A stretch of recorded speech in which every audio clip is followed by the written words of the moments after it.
میں دیگر شہداء اور انبیاء کے ساتھ ایک دفعہ پھر آراف کی بلندی پر کھڑا تھا۔ اس بلند مقام سے میدان حشر بالکل صاف نظر آ رہا تھا۔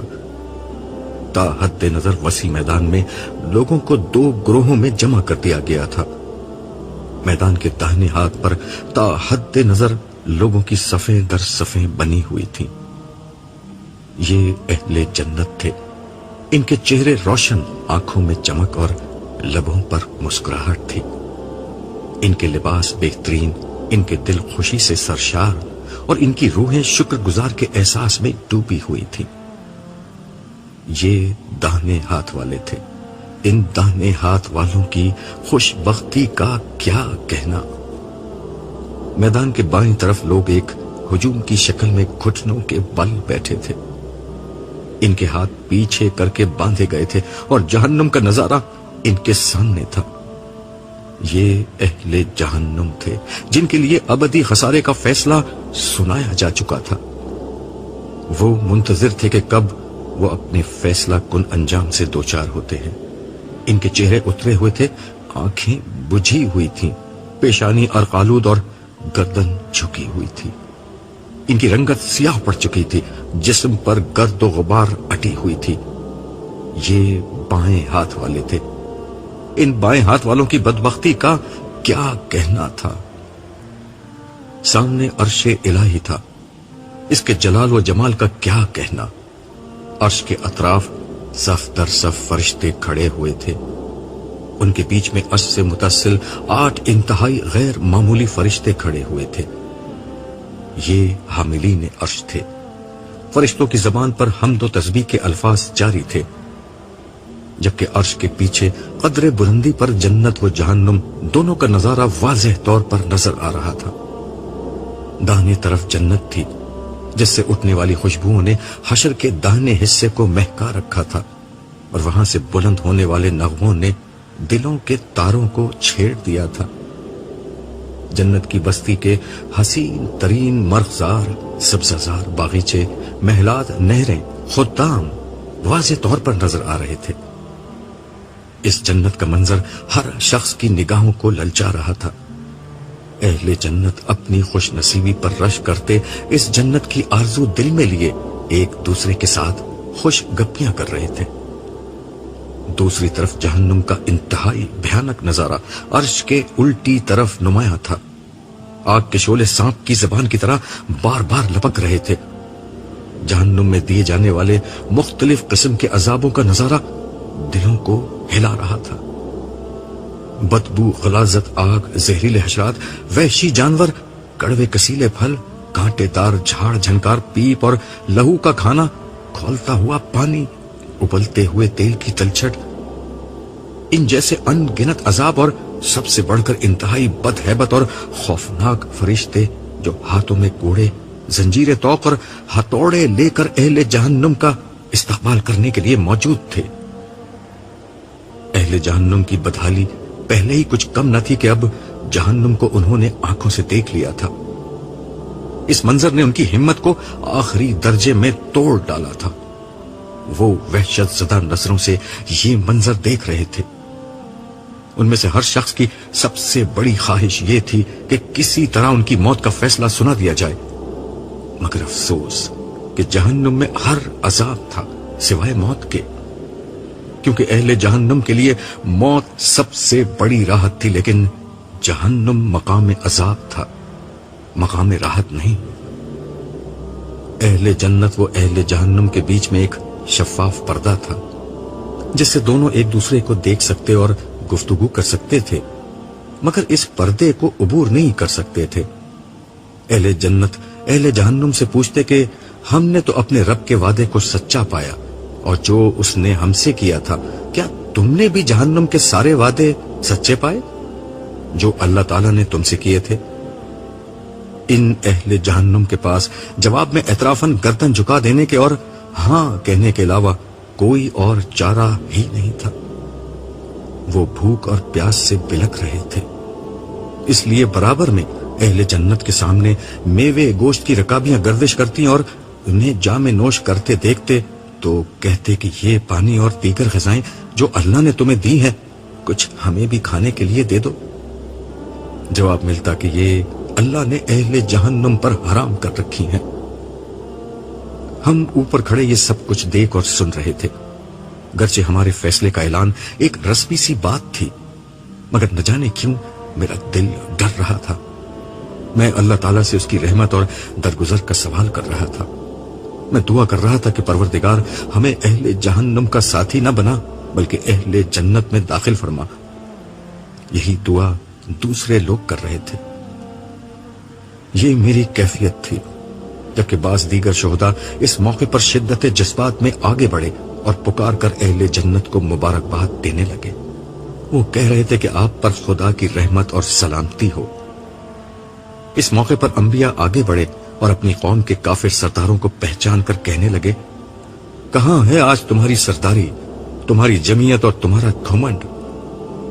پھر وہ اہل جنت کی طرف اشارہ کر کے کہتے کہ کیا یہ وہی غریب لوگ ہیں جن کو تم حقیر سمجھتے اور خیال کرتے کہ ان کو اللہ کی رحمت سے کوئی حصہ نہ ملا ہے اور نہ ملے گا؟ دیکھ لو آج وہ کس اعلی مقام پر ہیں۔ اسی اثنا میں اعلان ہوا کہ ہمارے انبیاء اور شہداء کا نامہ اعمال انہیں دیا جائے۔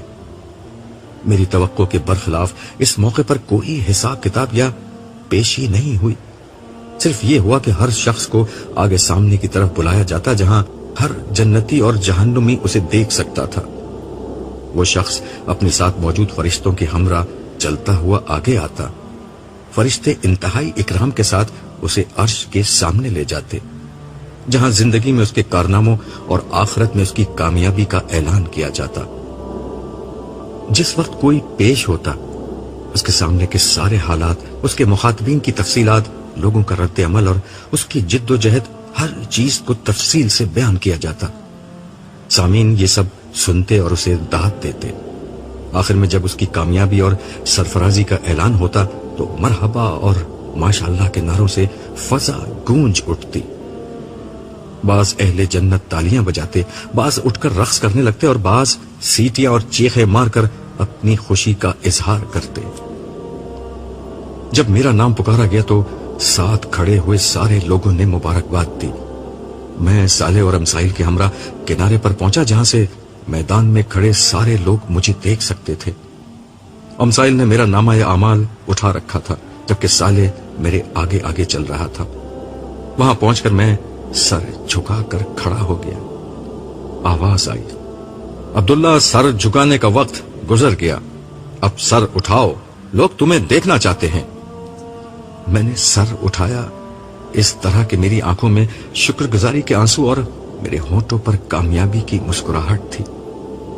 صالح اور امسائل نے بارگاہی سے اذن پا کر میری داستان حیات کی تفصیلات بیان کرنا شروع کی۔ میں نے میدان کی طرف نظر دوڑائی تو دیکھا کہ میرے خاندان والے، دوست احباب، میرے ساتھ دینے والے بندگان خدا، میری دعوت پر لبیک کہنے والے اہل ایمان، توحید و آخرت کی منادی کو سن کر توبہ کرنے والے مسلمان مرد و عورت، سب مجھے دیکھ کر ہاتھ ہلا رہے تھے۔ میں بھی جواب میں ہاتھ ہلانے لگا، مگر میری نظر نائمہ کو تلاش کر رہی تھی۔ وہ اپنے بچوں کے درمیان کھڑی ہوئی تھی، اس کی آنکھوں میں آنسو تھے مگر وہ بھی مسکرا رہی تھی۔ اسے جب محسوس ہوا کہ میں اسے دیکھ رہا ہوں تو اس نے شرما کر نظر جھکا دی۔ لیلا اس کے برابر میں کھڑی تھی، وہ سب سے زیادہ جوش میں تھی اور اپنی کرسی پر چڑھی تالیاں بجا رہی تھی، جبکہ عارفہ اور عالیہ، انور اور جمشید بھی اپنی نشستوں پر کھڑے پرجوش انداز میں ہاتھ ہلا رہے تھے۔ میں نے جائزہ لینے کے لیے نظریں میدان کے بائیں طرف پھیری۔ یہاں ایک دوسرا ہی منظر تھا، شرمندگی، رسوائی، پچھتاوے، اندیشے، ذلت، محرومی، مایوسی، پریشانی، اذیت، مصیبت، ملامت، ندامت اور حسرت کی ایک نہ ختم ہونے والی سیاہ رات تھی جو اہل جہنم کے حال پر چھائی ہوئی تھی۔ اگر آسمان میں گویائی کی طاقت ہوتی تو وہ آخرت میں ناکام ہو جانے والوں کی بدبختی پر مرثیہ کہتا۔ اگر زمین میں بیان کی قوت ہوتی تو وہ اہل جہنم کے حال پر نوحہ پڑتی۔ اگر الفاظ کی زبان ہوتی تو وہ پکار اٹھتے کہ وہ الٹے ہاتھ والوں کی بدبختی کے اظہار سے خود کو عاجز پاتے ہیں۔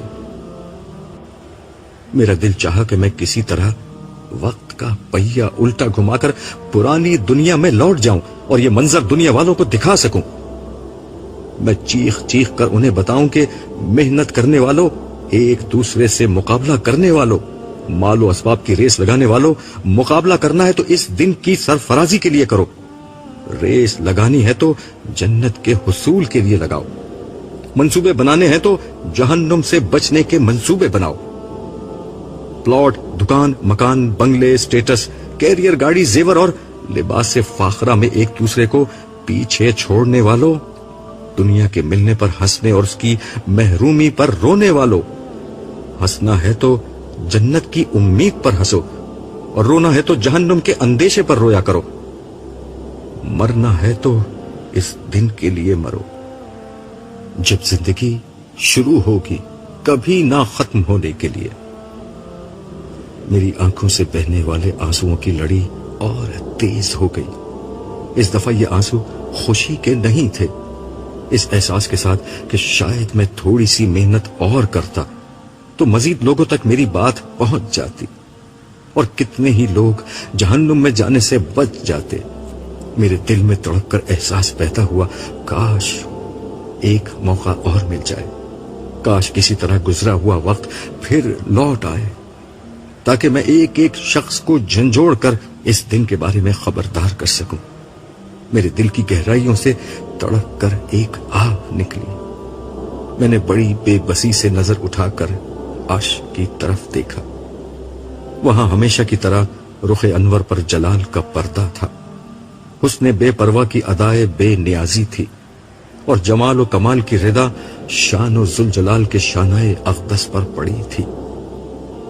مجھ بندہ عاجز کی نظر ذات قدیم الاحسان کی قبائے صفات میں پوشیدہ ان قدموں پر آ کر ٹھہر گئی جہاں سے میں کبھی نامراد نہیں لوٹا تھا۔ اس حقیر فقیر بندے پر تفسیر کی ساری پہنچ انہی قدموں تک تھی۔ کل جہاں سے بے نیاز شہنشاہ ذوالجلال کے لیے اس بات کی کوئی اہمیت تھی تب بھی، اور اس کی کوئی اہمیت نہیں تھی تب بھی۔ یہی میرا کل اثاثہ تھا، یہی میری کل پہنچ تھی۔ دل کو کچھ قرار ہوا تو میری نظر دوبارہ اہل جہنم کی طرف پھر گئی۔ ان میں سے بہت سے لوگ ایسے تھے جنہیں میں جانتا تھا، ان کی تعداد بہت زیادہ تھی۔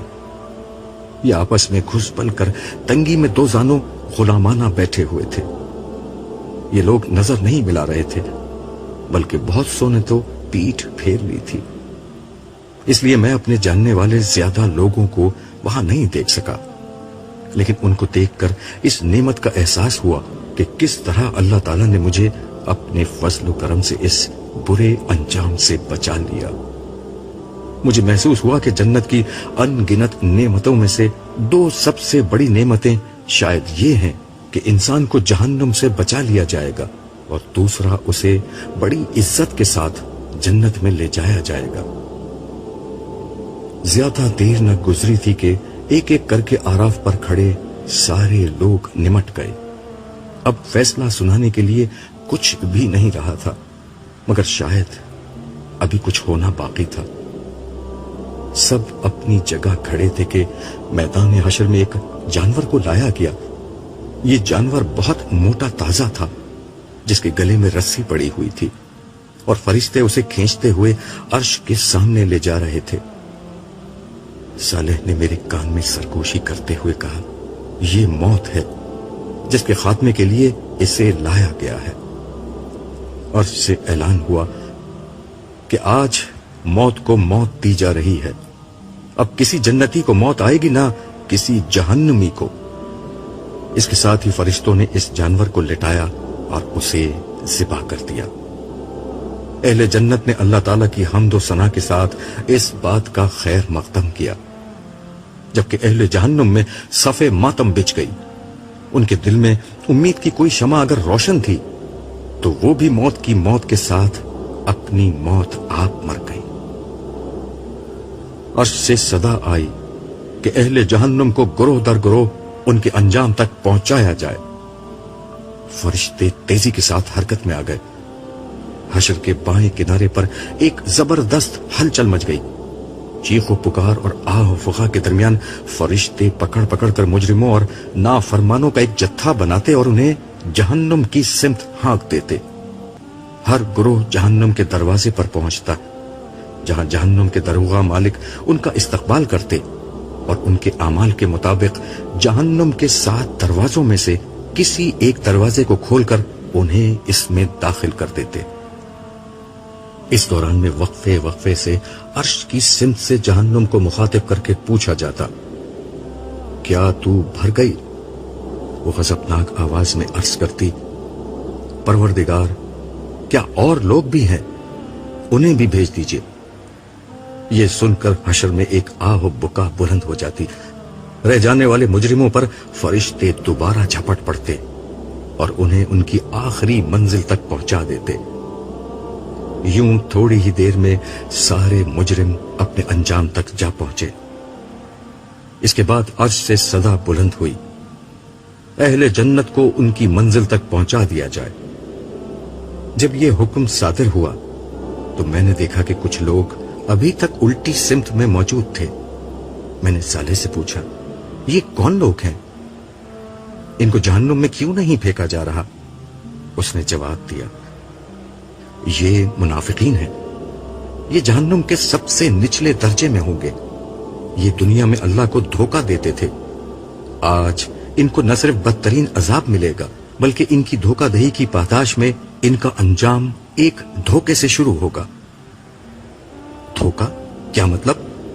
اس نے کہا، یہ لوگ بظاہر یہ سمجھتے ہیں کہ ان کو جہنم میں نہیں پھینکا گیا اور اہل جنت کے جنت میں داخلے کا حکم ہو گیا ہے، تو شاید انہیں بھی ظاہری ایمان کی بنا پر چھوڑا جا رہا ہے. مگر یہ ان کی غلط فہمی ہے جو جلد ہی دور ہو جائے گی. اسی لمحے میرے کانوں میں الحمدللہ رب العالمین کے نغمے کی انتہائی دلکش صدا آنا شروع ہو گئی. یہ حاملین عرش اور دوسرے فرشتے تھے جنہوں نے اپنی خوبصورت آواز میں نغمہ شکر گانا شروع کیا تھا. صالح نے مجھے بتایا، یہ حشر کے دن کے خاتمے کا اعلان ہے. اس کے ساتھ ہی میدان حشر میں تاریکی پھیلنا شروع ہو گئی، سوائے عرش کے، اور کہیں روشنی باقی نہیں رہی. میں کچھ بھی دیکھنے کے قابل نہیں رہ گیا تھا. میں نے گھبرا کر صالح سے پوچھا، یہ کیا ہو رہا ہے؟ اندھیرا، اس نے مختصر جواب دیا. بھائی یہ تو مجھے بھی معلوم ہے، مگر ایسا کیوں ہو رہا ہے؟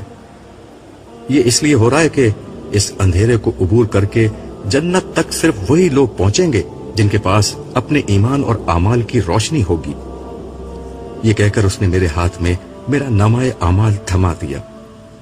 اس میں ایک عجیب سی روشنی تھی جس کی بنا پر میری آنکھیں دوبارہ روشن ہو گئی اور میں اندھیرے میں واضح طور پر دیکھنے کے قابل ہو گیا. ہر شخص کو اس کا نامہ اعمال دے دیا گیا ہے اور یہی نامہ اعمال اب میدان حشر کی سیاہ رات میں روشنی بن چکا ہے. اب سوائے منافقین کے ہر شخص کے پاس روشنی ہے. صالح نے میری معلومات میں اضافہ کرتے ہوئے بتایا. اب کیا ہوگا؟ میں نے دریافت کیا. اب یہاں سے ہم لوگ نیچے جائیں گے. تمام امتیں اپنے انبیاء کی قیادت میں جنت کی طرف روانہ ہوں گی. جنت کا راستہ کس طرف ہے؟ میں نے سوال کیا. عرش کے بالکل قریب ہے. عرش کے پیچھے داہنے ہاتھ کی سمت جہاں آسمان پر جنت کا نظارہ نظر آ رہا تھا، وہیں سے جنت کا راستہ ہے. مگر یہ راستہ جہنم کی کھائی کے اوپر سے گزرتا ہے جہاں ہر سمت اندھیرا ہے. جس کے پاس جتنی زیادہ روشنی ہے وہ اتنی ہی آسانی اور تیزی سے جہنم کے اوپر سے گزر جائے گا. اس کا مطلب ہے کہ ایک امتحان ابھی مزید باقی ہے. نہیں، یہ امتحان نہیں، دنیا کی زندگی کی تمثیل ہے. جو جتنا زیادہ خدا کا وفادار اور اطاعت گزار رہا اور زندگی کے پل صراط پر استقامت اور یکسوئی کے ساتھ خدا کی سمت بڑھتا رہا، وہ اتنی ہی آسانی اور تیزی سے جنت کی سمت بڑھے گا. لیکن ہلکے یا تیز سارے داہنے ہاتھ والے یہاں سے گزر جائیں گے، سوائے منافقین کے جو ایمان و عمل کی روشنی کے بغیر اس کھائی کو پار کرنے کی کوشش کریں گے اور جہنم کے سب سے نچلے گڑھے میں جا گریں گے، جہاں انہیں بدترین عذاب دیا جائے گا۔ میرے گھر والے کیا میرے ساتھ ہوں گے؟ میں نے سوال کیا۔ آج یہ آخری سفر سب کو تنہا طے کرنا ہے، صالح نے تو ٹوک جواب دیا۔ پھر گروہ در گروہ جنت میں جانے والی بات کا کیا ہوا؟ میں نے سوال اٹھایا۔ گروہ در گروہ کا مطلب یہ ہے کہ ہر امت اپنے نبی کی سربراہی میں جنت کے دروازے تک پہنچے گی، مگر جنت میں داخلہ فردن فردن اپنے ذاتی اعمال کی بنیاد پر ہوگا۔ پھر اس نے قدر توقف کے بعد پوچھا، کیا تم ابھی بھی کوئی تماشا دیکھنے میں دلچسپی رکھتے ہو؟ میرے ہاں کہنے سے قبل ہی وہ مجھے لے کر تیزی سے آگے بڑھ گیا، یہاں تک کہ ہم ایک ایسی جگہ آ گئے جہاں لوگوں کے پاس بے حد تیز روشنی تھی۔ ان کی روشنی ان کے آگے آگے اور دائیں سمت میں ان کے ساتھ ساتھ چل رہی تھی۔ وہ بلند آواز سے کہہ رہے تھے کہ اے ہمارے رب، ہمارے نور کو پورا رکھیو اور ہمیں معاف کر دے، تو ہر چیز پر قادر ہے۔ میں صالح سے کچھ پوچھے بغیر ان لوگوں کو پہچان گیا۔ یہ صحابہ کرام تھے۔ ان سب سے آگے رسول اللہ صلی اللہ علیہ وسلم تھے، جن کی ذات سراپا نور بنی ہوئی تھی۔ میں ان لوگوں کی پیروی میں انہی کے الفاظ دہرانے لگا۔ یہ وہ قرآنی دعا تھی جو میں زندگی بھر پڑھتا رہا تھا، لیکن اس دعا کو پڑھنے کا اصل وقت اب آیا تھا۔ ہم اسی طرح چل رہے تھے کہ صالح نے کہا، اب تماشا دیکھو۔ اس کے ساتھ ہی میں نے دیکھا کچھ لوگ دوڑتے گرتے پڑتے صحابہ کرام کے پاس آئے، مگر ان کے پاس کوئی روشنی نہیں تھی۔ انہوں نے آتے ہی دہائی دینا شروع کر دی کہ ہمیں بھی اپنی روشنی میں سے تھوڑا سا حصہ دے دو۔ صحابہ میں سے بعض نے اپنے پیچھے میدان حشر کے سیدھے ہاتھ کی طرف اشارہ کرتے ہوئے جواب دیا کہ ہم تو یہ روشنی پیچھے سے لے کر آئے ہیں، تم بھی پیچھے لوٹو اور وہاں سے روشنی لے لو۔ یہ سن کر سارے منافقین جلدی سے اس سمت بھاگے، مگر جیسے ہی انہوں نے داہنے طرف جانے کی کوشش کی، انہیں معلوم ہوا کہ یہاں تو ایک دیوار موجود ہے۔ اس دیوار میں بعض مقامات پر دروازے بنے ہوئے تھے جن پر فرشتے تعینات تھے۔ ان لوگوں نے ان دروازوں سے اندر جانے کی کوشش کی، لیکن فرشتوں نے انہیں مار مار کر وہاں سے بھگا دیا۔ ان کے پاس روشنی حاصل کرنے کی کوئی شکل نہیں رہی۔ چنانچہ وہ دوبارہ لوٹ کر صحابہ کرام کے پاس واپس آ گئے اور ان سے کہنے لگے، دیکھیے ہم بھی مسلمان ہیں اور دنیا میں آپ کے ساتھ ہی تھے، آپ کو تو معلوم ہے، ہماری روشنی کے لیے آپ کچھ کیجیے۔ جواب ملا، بے شک تم ہمارے ساتھ تھے، لیکن تم نے خود اپنے آپ کو فتنے میں ڈالا۔ تم اس دن کے بارے میں شک میں رہے اور تمہارا اصل مقصود دنیا کی زندگی ہی تھی۔ تم نے شیطان کی پیروی کی اور اس نے تمہیں دھوکے میں ڈالے رکھا، سو نہ آج تم کچھ دے دلا کر چھوٹ سکتے ہو، نہ کوئی کافر۔ یہ سن کر منافقین کو یقین ہو گیا کہ ان کا انجام بھی کفار سے مختلف نہ ہوگا۔ پیچھے جانے میں انہیں نقصان محسوس ہوا، چنانچہ انہوں نے اندھیرے ہی میں راستہ پار کرنے کی کوشش کی، مگر روشنی کے بغیر اس کوشش کا نتیجہ جہنم کی کھائی تھا۔ چنانچہ ایک ایک کر کے سارے منافقین چیختے چلاتے ہوئے جہنم میں جا گرے، جہاں نیچے عذاب کے فرشتے ان کا انتظار کر رہے تھے۔ ہم یہ سارا منظر دیکھتے ہوئے اور بلند آواز سے یہ دعا پڑھتے ہوئے عرش کی سمت بڑھتے رہے، اے ہمارے رب، ہمارے نور کو بجھنے نہ دے اور منافقین کے انجام سے ہمیں بچاتے ہوئے ہماری بخشش فرما، بے شک تو ہر چیز پر قادر ہے۔